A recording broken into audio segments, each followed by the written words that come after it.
Jazz Jennings was once called a brave leader. She was the face of a new time when transgender people became more visible, from famous TV interviews to reality TV shows. She was a symbol of moving forward, being brave, and being accepted. But behind all the cameras and attention, a sadder truth came out. What happens when a child becomes a movement before they've even had the chance to become a person? This is the story of what we saw and what we missed. America's youngest transition, it started simply, like many childhood stories, with a child saying a simple truth. Jazz Jennings was born in 2000 in South Florida. She was born as a boy, but started saying her real gender as early as age 2. "I'm not a boy," she would say. "I'm a girl. I am definitely a girl. Like that's all I think I am." At first, her parents, Greg and Jeanette, thought it might be just a phase, but Jazz kept saying it more and more. When Jazz cried really hard about having to wear boys' clothes or being called by boy words, her parents had to make a really hard choice. They had to decide whether to support what their child was saying or fight against it. By the time Jazz turned 5, she was living as a girl completely. She wore girls' clothes, had long hair, and everyone called her by her chosen name, Jazz. She was, in every way, living as a girl. But this wasn't just a private family choice. It was about to become something the whole world would know about. In 2007, Jazz went on ABC 20/20 in an interview with Barbara Walters. She became one of the youngest, most famous transgender people in the world. The TV show was groundbreaking. A whole country watched in amazement and confusion as a happy 6. Old explained who she was with wisdom way beyond her years. Walters looked shocked. People had very different opinions. Some clapped for the Jennings family for being open, minded, and caring. Others blamed them for pushing their child into a strict label way too early. That moment, Jazz's bright eyes on national TV started what would become a huge fight. She wasn't just a child anymore. She was a famous person, someone who caused big arguments in a growing worldwide debate about gender, identity, childhood, and medicine. Behind the scenes, however, there was something much more complicated happening. Jazz's story was not just about being real and true to herself. It was about control, storytelling, and the pressure of representing others.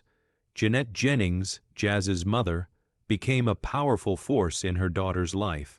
She was very protective, deeply involved, and determined to make a path forward not only for Jazz, but for other trans children too. She became the main speaker for trans youth parenting, booking interviews, setting up appearances, and later watching over the making of I Am Jazz, the TLC reality show that would follow Jazz through her teenage years. But was it support or was it like directing a play? From that point on, Jazz's life became impossible to separate from the media machine. Reality TV cameras followed her to school, the doctor's office, therapy sessions, and even private moments when she was thinking alone.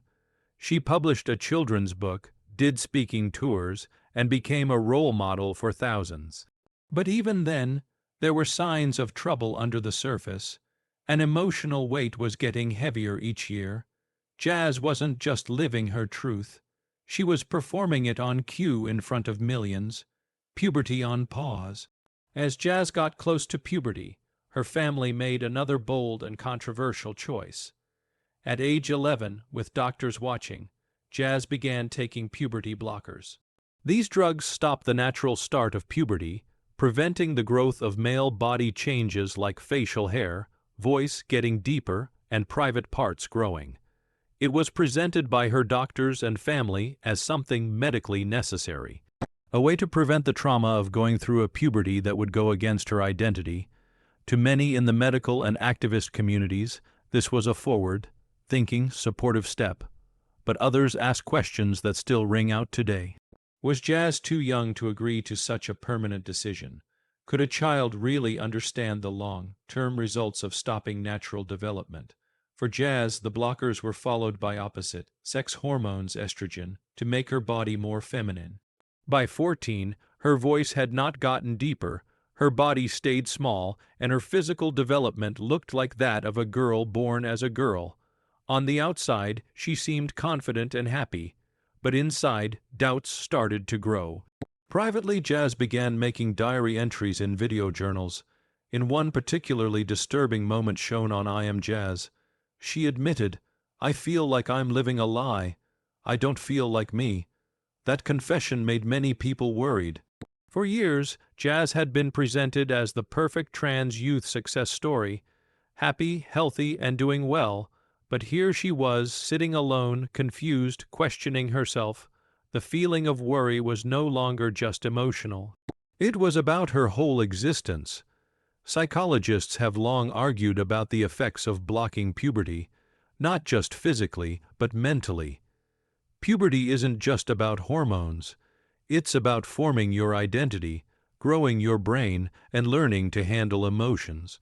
By skipping this process, had Jazz lost something you can't get back? Critics suggested that by freezing Jazz's development, adults had also frozen her ability to question or change. She had never known what it felt like to grow up naturally, to develop alongside kids her age, or to explore identity in private. Every step of her self-discovery had been shaped, recorded, and cheered in public. As puberty blockers became more widely talked about in politics, Jazz's experience became a case study. To supporters, her story proved early intervention worked. To opponents, it was a serious warning tale. And for Jazz herself, the burden of expectation, of being the right kind of trans person, of always smiling, always fighting for others, was slowly becoming too much to bear. Her diary entries weren't just cries for help. They were warning signs. This wasn't freedom. This was a life getting more and more disconnected from her true self, the surgery that changed everything. By the time Jazz Jennings was 17, her journey had become a case study in early gender transition. Praised in academic circles, medical seminars, and trans advocacy forums, but beneath all the praise, a complicated medical reality was taking shape, one that even her doctors hadn't fully expected. In 2018, Jazz had gender confirmation surgery, a procedure designed to build a neo-vagina.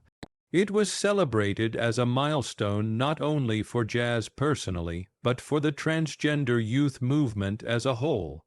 At the time, she was among the youngest people in the United States to have this permanent operation. But the celebratory tone changed quickly. On I Am Jazz, her doctors were honest.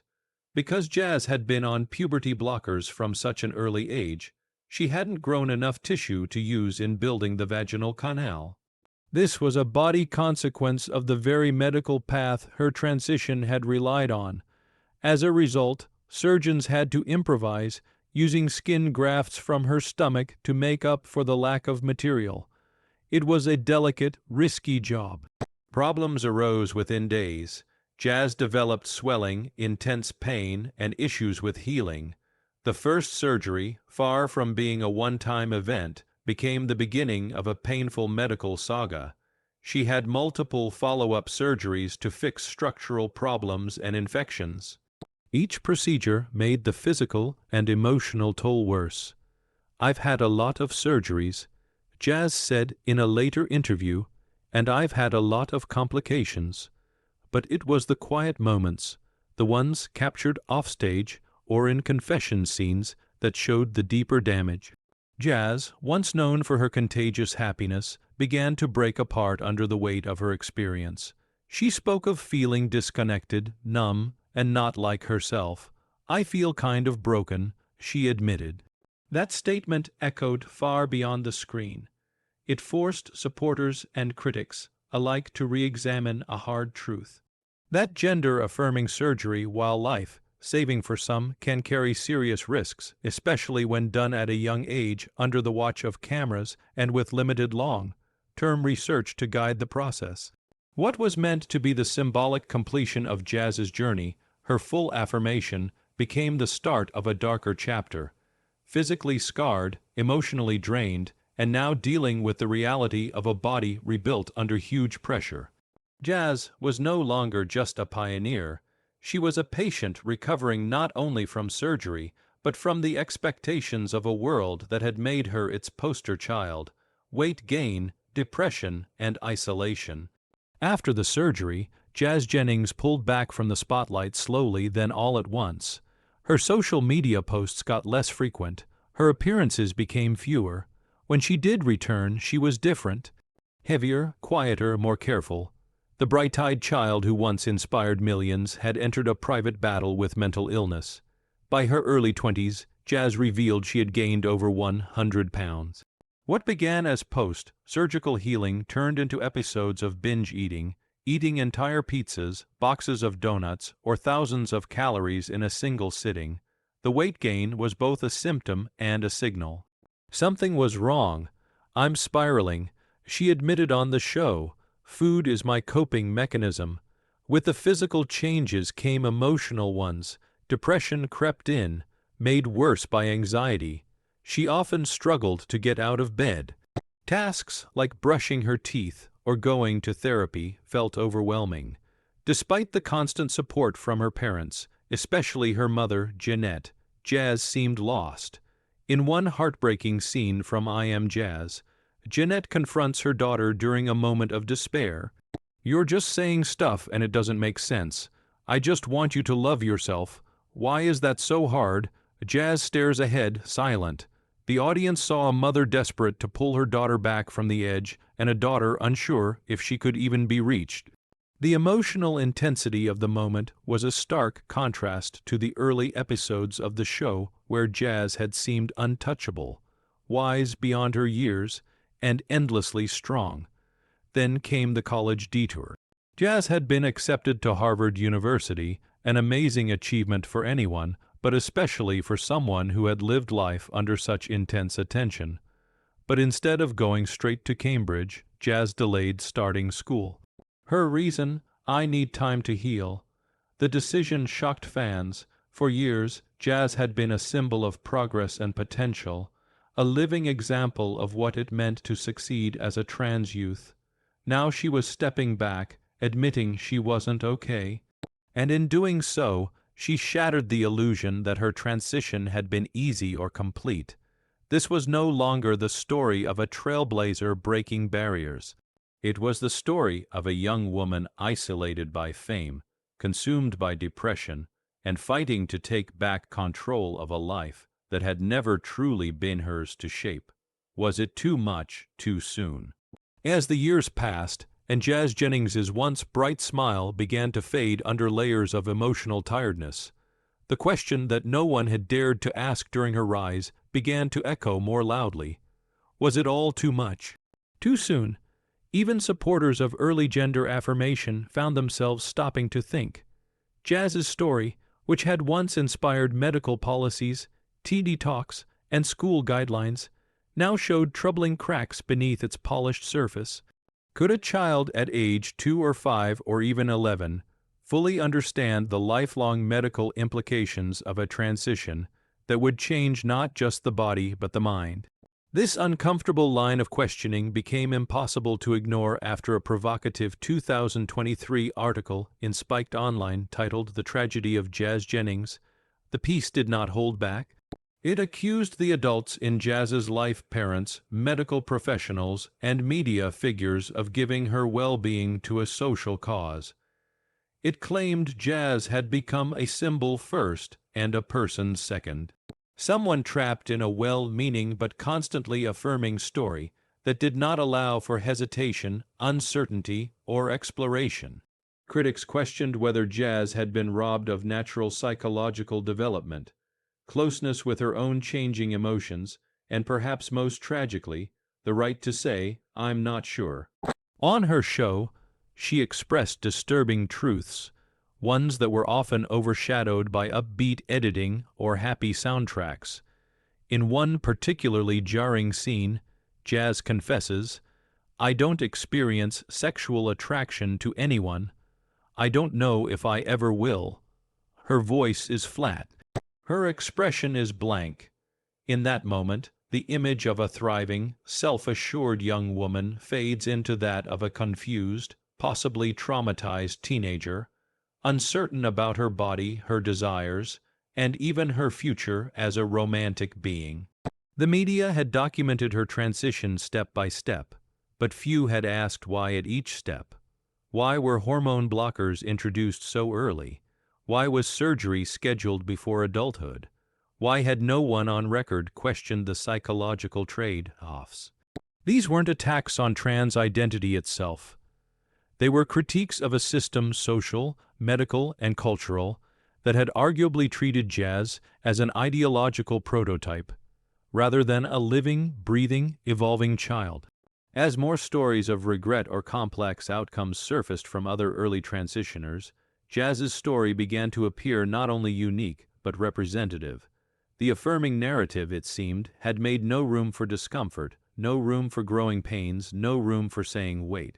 And that omission may have cost Jazz her peace, the unraveling of a movement's mascot. At the height of her public visibility, Jazz Jennings was not just a name. She was a banner, a bright, well-spoken teen who starred in her own reality show, wrote best-selling books, spoke at universities, and even inspired legislation. She was everything trans advocacy groups could hope for. Smart, sweet, non-threatening, media-trained, a mascot for progress. But the pedestal is never a safe place to stand. By her early 20s, that carefully built image began to fall apart. Slowly, then suddenly, Jazz was no longer the unshakable symbol of trans success. She was openly struggling with depression, binge eating, self-doubt, and post-surgical trauma, and as she struggled, so did the movement that had leaned so heavily on her story. Activists now faced a problem: how to frame Jazz's unraveling in a world hungry for simple stories. Some advocates doubled down. They insisted that Jazz's pain was not a failure of gender transition, but of a world still filled with transphobia. If anything, they said, her difficulties proved the need for more resources, more support, more visibility. Jazz, they argued, was a pioneer wounded not by her path, but by society's cruelty. Others took a quieter route. Some LGBTQ organizations, once eager to highlight Jazz's story in brochures or school curriculum, subtly distanced themselves. She no longer fit the neat archetype of happy trans teen becomes happy trans adult. Her tears, her weight gain, her isolation. These were inconvenient truths in a culture still fighting to prove that transition can lead to wholeness. And through all of this, the political arena was watching. Conservative commentators seized on Jazz's visible pain to argue against gender-affirming care for minors. Clips from I Am Jazz were shared again out of context. Headlines read, "Look what they did to her." To them, Jazz was no longer a case study in hope, but in overreach. She became a tragic prop in culture war debates. Her voice muted as both sides screamed over her image. Jazz herself had grown increasingly tired. In private moments, she expressed exhaustion, not just from her struggles, but from the burden of being a symbol at all. "I just want to be me," she said once softly, "not someone people debate about." But after nearly 2 decades in the spotlight, Jazz's identity was no longer hers alone. It belonged to panels, classrooms, state houses, and internet forums. She had been assigned a new kind of gender, representative, a role no child should ever be forced to carry. And now, having endured the procedures, the applause, the trauma, and the backlash, the question remains, who is Jazz Jennings when the cameras finally turn off? Family divided by advocacy. For years, the Jennings family was presented as a united front, strong allies navigating a hostile world for the sake of their transgender daughter. Their home was a space of affirmation, medical planning, TV production meetings, and press interviews. To the outside world, it was a model of unconditional love and progressive parenting, but the cracks were always there. They just weren't shown in the highlight reels.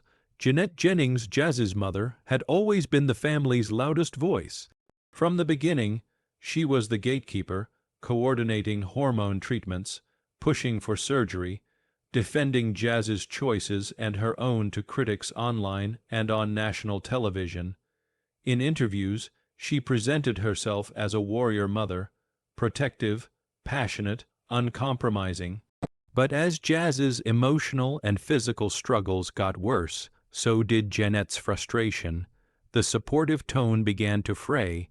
In later seasons of I Am Jazz, viewers saw moments that were shockingly raw. In one scene, Jeanette sits across from her daughter in the kitchen, her voice rising, her face red with tiredness. "I've been through this with you too long. You're just making excuses." Jazz blank, eyed and heavy with sadness, doesn't respond. It wasn't just a family fight. It was a symbol of something deeper, of the invisible tension between love and control, protection and projection. The relationship between mother and daughter had changed. Jeanette had long carried the banner of trans advocacy, but now critics began to ask, was it about Jazz's well-being or preserving a story they'd all committed to telling? Even supporters found themselves wrestling with uncomfortable questions. Was Jeanette, in her urgency to protect and promote, failing to pause and truly hear her daughter's pain? Had Jazz been swept up in a tide of affirmation so powerful that even her parents couldn't see when she needed to stop and breathe? A growing chorus online accused Jeanette of overreach. Some called her the stage mom of a movement, a woman so embedded in the narrative of progress that she couldn't let go even as her daughter quietly fell apart. Every breakdown, every therapy session, every awkward confession was aired on television, packaged for mass consumption. Meanwhile, other family members showed signs of exhaustion. Jazz's siblings expressed concern in hushed tones. Her father, Greg, once a calming balance to Jeanette's intensity, appeared increasingly checked out in episodes, quietly watching instead of stepping in. The emotional center of the family had shifted, and no one quite knew where to stand anymore. The public had once seen the Jennings as a symbol of hope.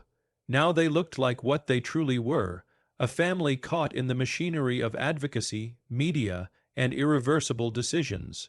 A family trying to support their daughter while dealing with the consequences of turning her into a national icon. And the most painful question lingered like a ghost. Had Jazz been allowed to grow into herself naturally, or had she been tracked because the world needed a story more than it needed her to be whole? What Jazz's story really reveals. To say Jazz Jennings's story is tragic would be too simple. It's more than that.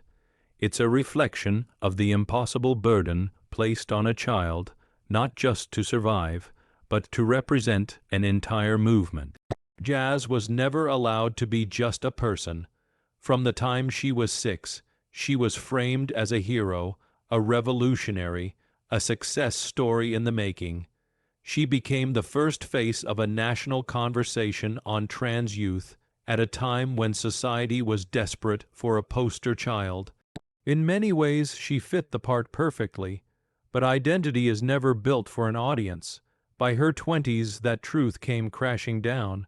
Despite her insistence that she still identifies as female and supports trans youth, Jazz began speaking with painful honesty about the hidden cost of her journey. She admitted to feeling emotionally lost, sexually disconnected, and psychologically drained. She wasn't just dealing with the aftermath of surgery. She was dealing with the consequences of never getting the chance to wonder who she might have become without the cameras, the scripts, and the pressure. In one scene from her show, she says quietly, "I feel like I don't even know who I am anymore." That sentence should have stopped the nation cold. It wasn't a statement about being transgender. It was a human cry, one that exposed the emotional vacuum created when identity is shaped under constant scrutiny. Jazz's story reveals that even the most well-intentioned narratives can become prisons. In our rush to celebrate progress, we sometimes forget the complexity of individual lives. Jazz's tale isn't a warning against gender transition. It's a warning against premature certainty, over-medicalization, and the weaponization of young lives for political or ideological gain. She was praised when she smiled, when she said the right things, when she made it look easy. But when she began to stutter, to backslide, to gain weight, to admit confusion, Suddenly her story became inconvenient, and yet, that's when she became real. What jazz's journey truly exposes is a broader cultural failing, our discomfort with complexity. We prefer clean stories, we celebrate before and after transformations, but jazz is stuck in the murky middle, a place where growth, regret, acceptance, and doubt all coexist. She is not just a symbol. She is a young woman trying to rebuild herself after a childhood lived under unrelenting pressure. A person navigating identity in real time, in public, in pain. And in that painful authenticity, perhaps there's a new kind of hope. Not the glossy kind, but the kind born from honesty, from saying, I don't have all the answers, from saying, I'm still figuring it out. Where is jazz now? In 2024, jazz continues to post updates online, speak about mental health, and engage with fans who followed her since childhood. She's working on losing weight, rebuilding her confidence, and finding clarity about her future. But there's a quietness now. The TV cameras have faded. The political spotlight has moved on. For perhaps the first time, jazz is not a symbol, not a headline, not an ambassador, but just a young woman trying to figure out what it means to be herself. And in that quiet, we are left with a haunting question. What happens when a child becomes a movement before they've even learned how to be a person? Let us know what you think in the comments below. Thanks for watching. Until next time.